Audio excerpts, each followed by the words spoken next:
Assalamualaikum warahmatullahi wabarakatuh. Perkenalkan, nama saya Andi Adelia Imelda dari kelas 10 IPA 1. Kali ini saya akan melakukan presentasi mengenai materi bab 5, yaitu tentang jamur atau fungi.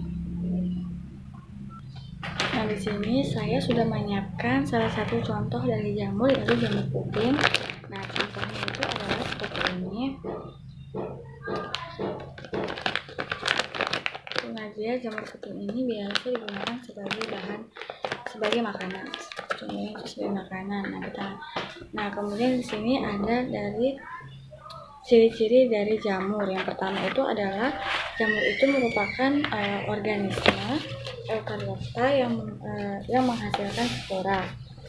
Lalu yang kedua itu dinding selnya tidak mengandung selulosa, melainkan karbohidrat kompleks. Kemudian yang ketiga, tidak memiliki flagela dalam daur hidupnya. Lalu yang keempat itu ada sebagian kecil yang bersel tunggal. Yang kelima, inti selnya itu dia sudah memiliki membran lain atau eukariotik. Lalu yang keenam, tidak memiliki klorofil dan bersifat heterotrof.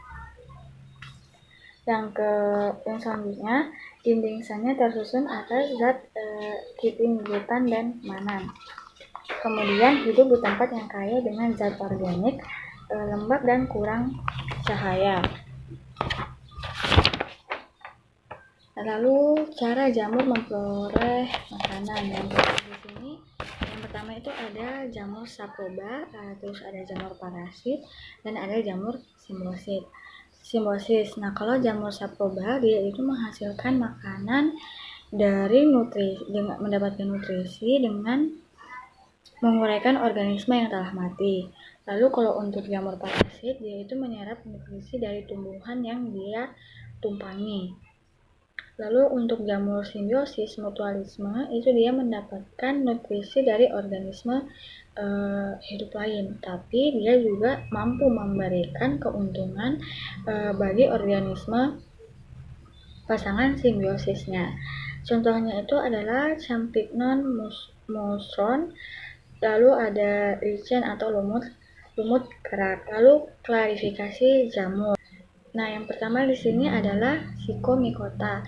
Nah, ciri-cirinya yang pertama itu adalah dia membentuk zygosfora sebagai hasil reproduksi seksual, lalu hidup di darat, di darat dan di tanah. Lalu kemudian membentuk mikoriza, dan anggota Pseudomycota terutama adalah jamur yang hidup sebagai saprofit. Lalu yang terakhir itu adalah bersifat multiseluler. Lalu yang kedua adalah Asomycota. Nah, ciri-cirinya itu adalah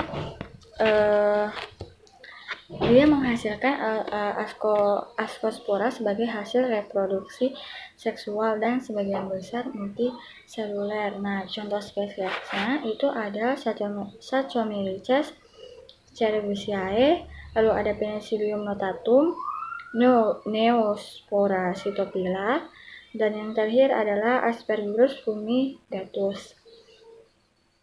Yang ketiga adalah Basidiomycota. Nah, ciri-cirinya yang pertama adalah hifa bersepta dengan sambungan empit. Yang kedua, spora seksualnya terbentuk pada basidium yang berbentuk gada.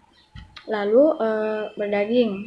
berdaging, bersifat saproba, dan tubuh buah seperti payung. Yang selanjutnya, pada beberapa spesies tangkainya asimetris, pendek, bahkan tidak bertangkai. Nah, contoh gambarnya itu seperti ini. Jadi dia bentuk buahnya itu seperti payung, berbentuk seperti payung. Nah, lalu siklus hidupnya itu dimulai dari hifa 1 dan hifa 2 yang berinti haploid berkecambah dari Basidiomycota. Nah, kedua hifa ini itu akan saling bersinggungan. Kemudian plasmogami yang terjadi antara hifa 1 dan hifa 2 sehingga salah satu hifa pindah ke hifa lainnya dan membentuk hifa dengan dua inti haploid yang berpasangan. Lalu, miselium dikariotik tumbuh dan berbentuk badan buah yang disebut basidiokarp.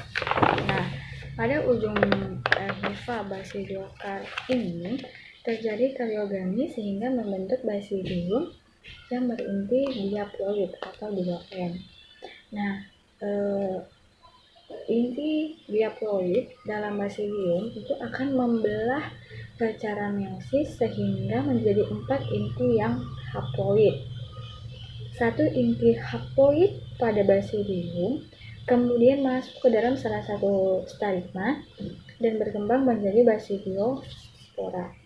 Nah, jika basidiospora ini lepas dari basidium dan jatuh pada tempat yang sesuai, maka akan tumbuh menjadi hifa yang haploid. Nah, peranan Basidiomycota. Nah, di sini contoh-contohnya itu ada jamur kuping. Nah, contohnya yang seperti ini, jamur kuping yang tadi, yaitu sebagai makanan. Lalu ada jamur shiitake sebagai makanan juga. Lalu ada Ganoderma aplanatum. Ini untuk obat-obatan atau ganoterapi. Lalu yang keempat itu adalah Deuteromycota. Nah, ciri-cirinya itu disebut sebagai fungi imperfecti atau jamur yang tidak sempurna. Yang kedua, belum diketahui reproduksi seksual selama siklus hidupnya dan hanya hidup di hutan. Nah, contoh spesiesnya itu ada Tinea versicolor, lalu ada Epideromycton Fortescum, lalu ada Neurospora crassa, lalu ada Manilea cytophila. Lalu di sini ada jamur yang layak dikonsumsi. Cirinya itu adalah warnanya tidak mencolok, kecuali jamur oncom. Lalu dia hidup di tempat yang tidak mengandung zat kimia dan tidak berbau tajam. Itu untuk ciri-ciri jamur yang layak dikonsumsi. Nah, untuk jamur yang tidak layak dikonsumsi, yaitu memiliki warna yang sangat mencolok. Lalu mengandung senyawa sulfida, lalu memiliki cincin pada tangkai batangnya dan meninggalkan bekal saat dipotong. Lalu pada umumnya fungi dibedakan dari kelompok tumbuhan. Kenapa? Karena jamur itu tidak memiliki klorofil, lalu tidak memiliki batang, daun, dan akar sejati. Nah, itu dia tadi presentasi saya mengenai materi jamur atau fungi.